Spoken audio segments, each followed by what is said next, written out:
think I'm going to walk down here because it rained so much. We got a good creek flowing down here, so I thought I would take you down here and let you see this.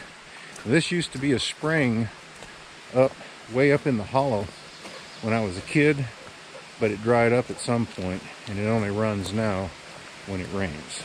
So let's check it out and see what we got.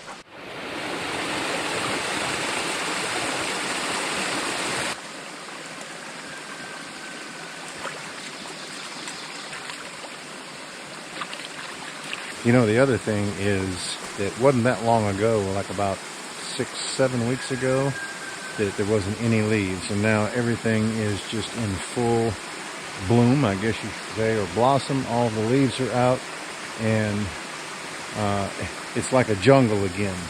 So if you're a farmer and you're getting ready to plant, or you already got things planted, it's probably well appreciated, as long as it didn't wash it away. Because I'll tell you what, it rained solid for, I say, 6, 7, 8, about 10 hours. I mean, just pretty much solid. So that's too much at one time. I do have good drainage behind the cabin though, and once it gets over to here, it may not look like it, but it's a pretty good slope from here all the way out to the end. Well, I've got another little project I'm going to work on here. Towards the end of the week, I'm expecting some company. We're going to cook out in the outdoor kitchen. And what I want to be able to do is to use this flat iron to be able to cook with. So I've got my grinder out here. We're going to clean it up. I had left it outside over the winter, and that's what happened. So, well, I've got the job of cleaning it up now. So let me start the generator, and we'll get this grinder going and see what we can do.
Well, that's not too bad. It cleaned up really well. So now I'll be able to use this, I guess, you know, it's kind of like a hot iron, and set it on top of your meat. Not only does it hold it down to where it's flat, especially if you got some fat that's trying to make things curl, and also you can heat this up and it'll allow to help cook the meat on the top as well.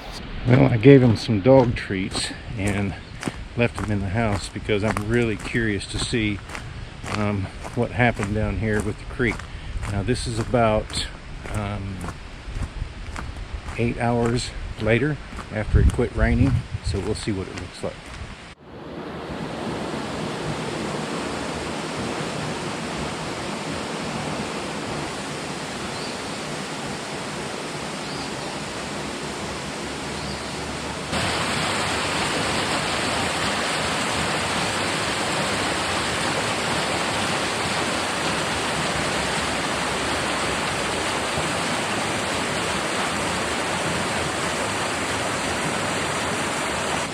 Got a few limbs blown down, but other than that, no trees, thank goodness. And then this ditch right here, yesterday I came down and I opened it up right in there because it crossed, and you can see where it rained before. It kind of went across and then down the driveway. So I cleaned that out. I sure am glad that I did that because it has cleaned out a new ditch going down to the creek. This is what happens when water comes down and it starts gently eroding backwards and backwards. This is a great big old steel tank, and I'm going to have to fix that. So I'm thinking about welding on a piece down here, going back into the bank where I can start building dirt back up in this area. So yeah, that is what 10 hours worth of rain will do. But luckily we didn't have any associated winds to speak of. Now they did about 30 miles away. They actually had tornado warnings, so we managed to avoid the wind gusts. But I'll tell you what, we certainly got a tropical rainstorm because it didn't let up for a long time. But anyway, like I said, good thing is nothing's damaged. Well, out of a week's time, I think it rained 5 days. Now, it didn't rain all day, but we had some good rain during those days, and one night it rained for about 10 hours. So that's what I was showing you, the result of about 10 hours worth of rain. Now, on a different note, you know, I live off-grid up here, and I do a lot of things woodworking. And so I handle a lot of different types of equipment and sharp objects. I use lots of different hand tools and so forth. And one thing that I got to thinking about that's probably very important, and it's not that far away from me. You know, I used to be a paramedic, and I have what we call a jump kit. Now, used to, on the unit, we had what we called an airway bag, and that contained most of our stuff. But I don't have any oxygen in this one, so I'm not going to call it an airway bag. I'm just going to call it a jump bag. Now, I've got just about everything in there except oxygen. But one thing that I thought was important that I should carry is this right here. It's just a small pouch that I keep on my side that I used to wear as a medic, and inside I have a pair of gloves. Now, these don't cost much. They're about, I think, 12, 13, up to maybe $15 for a box of, I don't know, 500, 1,000, whatever's in there. And then the other thing that I carry, now this is old school, I don't know if you can find one of these anymore, but they make some that are almost like it. But this is the tourniquet.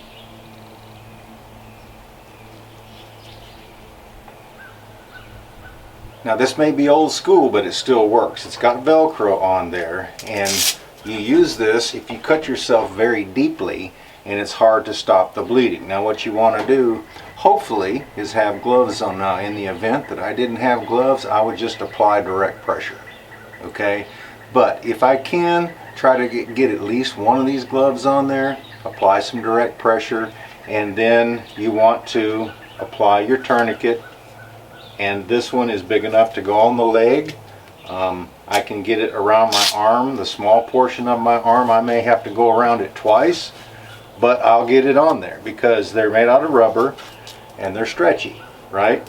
So this one, I think, could serve as to go around that portion of my leg right there.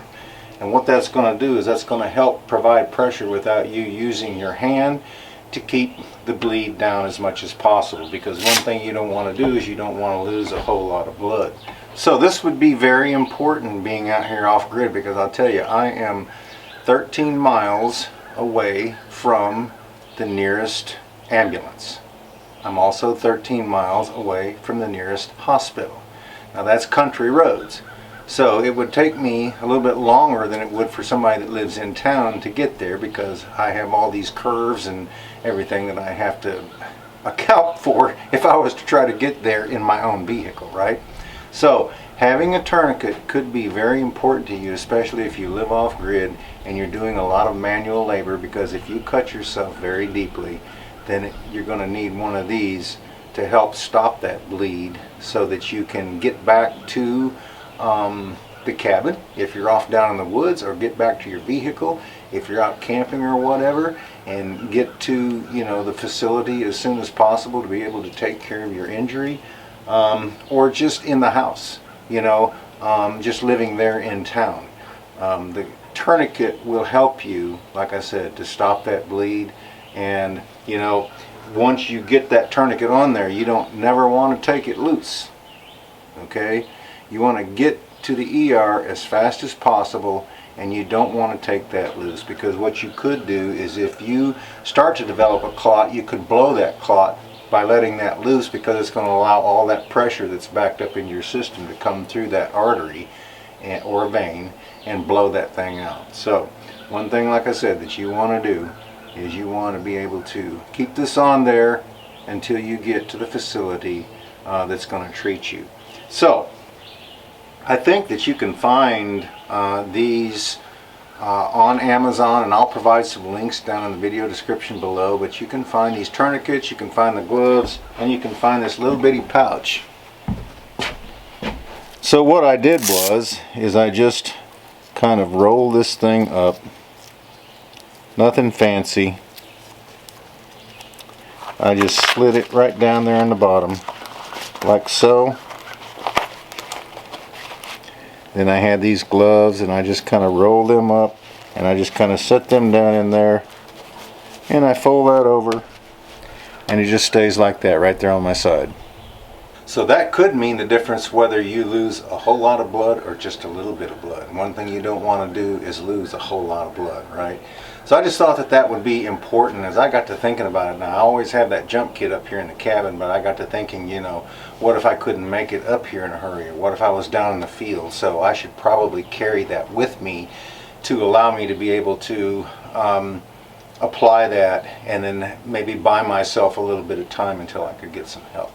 Anyway, friends, I'll provide some links down in the description below on where you can get these at if you would like to have any. Then the other type I have right here is just a long piece of rubber. It's called a stretch, wrap, and tuck. Alright, it's just basically, like I said, long piece of rubber. You just start it over the injury, and you just keep wrapping, and you just kind of pull it as you go, and it gets tighter and tighter. And then once you get around to where the end is, you just lift up a piece of this and tuck it underneath there, like so, and it will hold. And you can put some extra bandages around here, you know, if you want to help protect it. But having one of these out there in the field on you is going to help. Now, I didn't use this big one because for me it was just too much. I got a hold of this little one right here, but this one is also in my jump kit in case I need it. So if you're interested, I'll provide some links down in the description below. If you do work like I do, if you live off grid, if you do a lot of camping, or if you would just like to have one of these, be sure and check the description section down below. Friends, thanks so much for stopping by. We really appreciate it, and we look forward to seeing you back up here at the cabin again next time.